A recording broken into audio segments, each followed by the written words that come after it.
Salam uşaqlar, mən bugün sizə yeni bir mövzu ilə gəlmişəm. Özdə uşaqların testlərdə ən çox qarışdırdığı bir hissədir. Deməli, eyni cinsli və müxtəlif cinsli, qoşa saitli, bir də qoşa samitli sözlər. Uşaqlar testlərdə bu hissələri daha çox qarışdırırlar. Baxın, əgər eyni cinsli, qoşa saitli deyərsə, bax, buradan da yenidən yazıram. Eyni cinsli, qoşa saitli. Baxın, burada qoşa saitli deyir. Qoşa saitli deyirsə, demək ki, qoşa nə deməkdir? 2 dənə sait yan-yana olacaq. Həm də necə sait yan-yana olacaq? Eyni sait. Bax, buradakı addan istifadə eləyin. Eyni cinsli o deməkdir ki, yəni eyni 2 dənə sait olacaq. Qoşa 2 dənə deməkdir. Yəni, eyni 2 dənə saitin yan-yana gəldiyi sözlər. Məsələn, saat, camaat, təbii, mətbə. Baxın, uşaqlar, bu sözlərdə gördüyünüz kimi 2 dənə qoşa sait yan-yanadır. A, A, İ, Ə. Bax, eyni cinsli, qoşa saitli bu deməkdir. Yəni, 2 dənə eyni sait yan-yana gəlsin. Bax, bu sözlərdə ona nümunədir.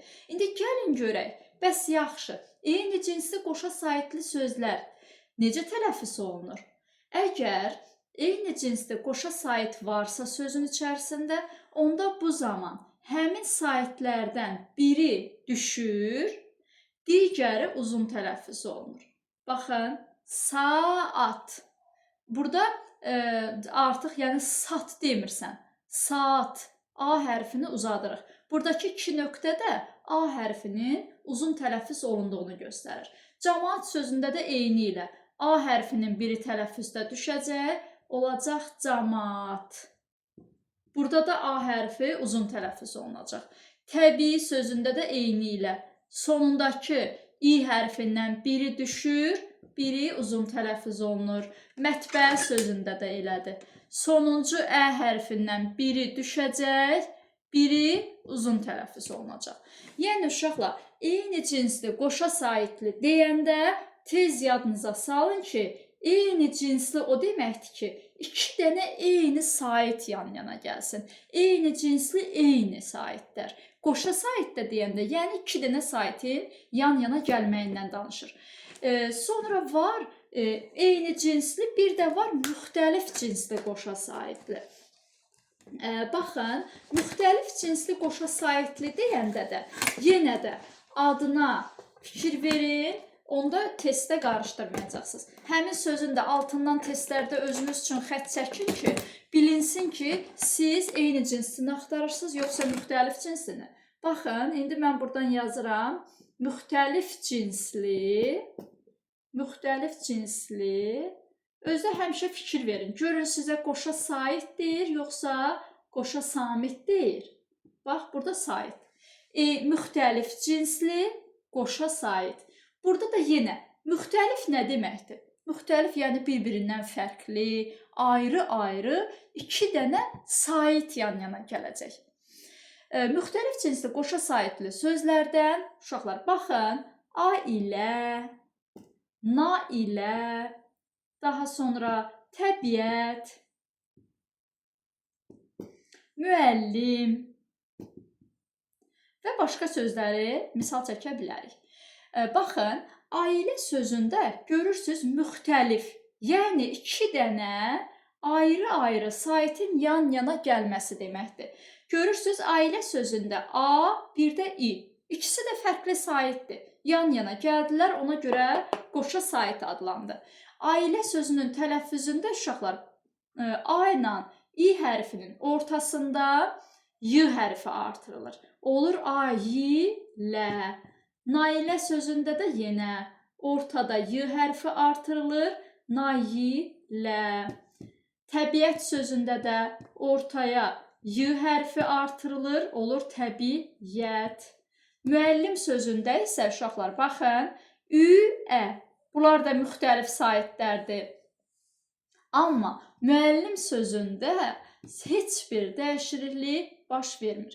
Necə yazmışıqsa, o formada da tələffüz edirik. Demək ki, eyni cinsli və müxtəlif cinsli qoşa sait deyəndə nə başa düşdük? Eyni cinsli qoşa sait deyəndə, yəni 2 dənə eyni saitin yan-yana gəlməsi. Müxtəlif cinsli qoşa sait deyəndə 2 dənə müxtəlif, yəni fərqli saitin yan-yana gəlməsi.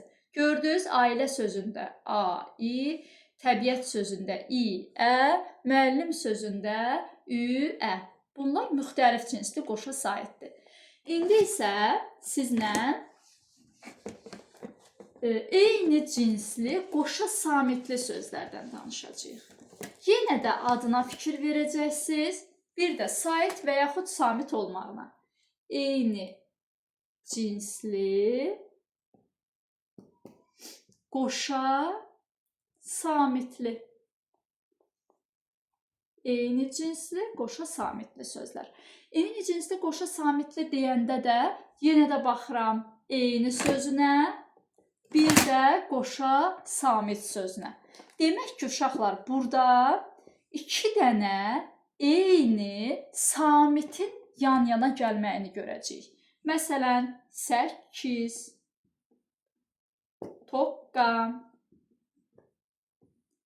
hoppanmaq, əlbəttə. Bu tip sözlərdə nə baş verir? Baxın, uşaqlar, 2 dənə eyni cinsli samit yan-yana gəlib. K, k, q, q, p, p, t, t. Bu sözlərin də tələffüzündə birinci k olduğu kimi qalır, ikinci k güya keçir. Yəni özünün qarşılığına keçir. Belə olur. Sək, giz. Tokka sözündə birinci q öz qarşılığına keçir, olur tok, qa. İkinci q olduğu kimi qalır. Birinci dəyişir, ikinci olduğu kimi qalır. Hoppanmaq sözündə hop, bam, max. Hoppanmaq sözündə uşaqlar p, p-da dəyişir. P-lardan biri dəyişir, digəri isə olduğu kimi qalır. Bir də ki, uşaqlar, burada n ilə m da yan-yana gəlib. Görürsünüz, bu müxtəlif cinslidir. Yəni, görürsünüz, 2 dənə ayrı samitin yan-yana gəlməyidir. Əgər nə vaxtsa n ilə m yan-yana gələrsə, onda hər ikisi də m kimi tələffüz olunur. Baxın, burada. Hər ikisi də m kimi tələffüz olunur. Əvvəlki dərslərimizdə də keçmişdik ki, sözün sonundakı q hərfi x kimi tələffüz olunur. Görün, burada neçə dənə hərf dəyişikliyi oldu, uşaqlar. Burada səs dəyişkənliyi daha çox oldu. Əlbəttə sözündə isə əlbət birinci t olduğu kimi qalır, ikinci t keçir öz qarşılığına. Əlbəttə. Gördünüz, bax bu cür dəyişiklik olur. İndi isə sizlə müxtəlif cinsli qoşa samitli sözlərə baxacağıq.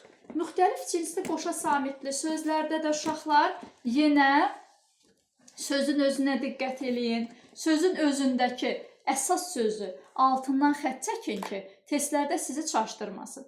Müxtəlif cinsli,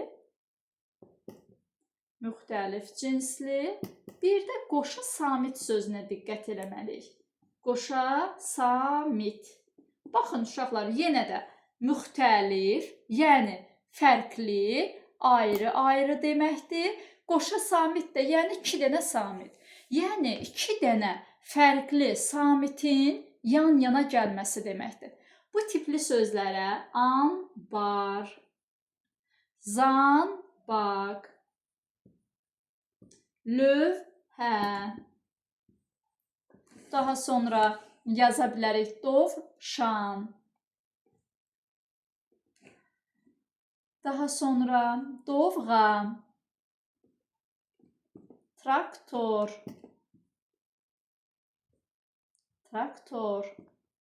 taxta. İndi bu sözlərin də tələffüzünə diqqət edək. Baxın uşaqlar, n ilə b yan-yana gələrsə, bu zaman n hərfi m-ya keçir. Olur ambar. Yazılış bu cürdür, deyiliş bu cür. Zambaq. Gördünüz, müxtəlif cinsli qoşa samitdir. Biri n-dır, biri m-dır. Amma yan-yana gəliblər deyə bunlara qoşa samit deyilir. Burada isə v və h yan-yana gəlib. Əgər v ilə h yan-yana gələrsə, tələffüzdə heç bir dəyişiklik baş vermir. Olur lövhə. Daha sonra bu sözdə v ilə ş yan-yana gəlib. Burada v ilə h yan-yana gəlib. Yenə də heç bir dəyişiklik baş verməyəcək. Dovşan elə dovşan olaraq qalır. Dovğa elə dovğa olaraq qalır. Traktor sözündə isə uşaqlar t ilə r yan-yana gəlib, k ilə də t yan-yana gəlib. Burada da sözümüzdə traktor olacaq.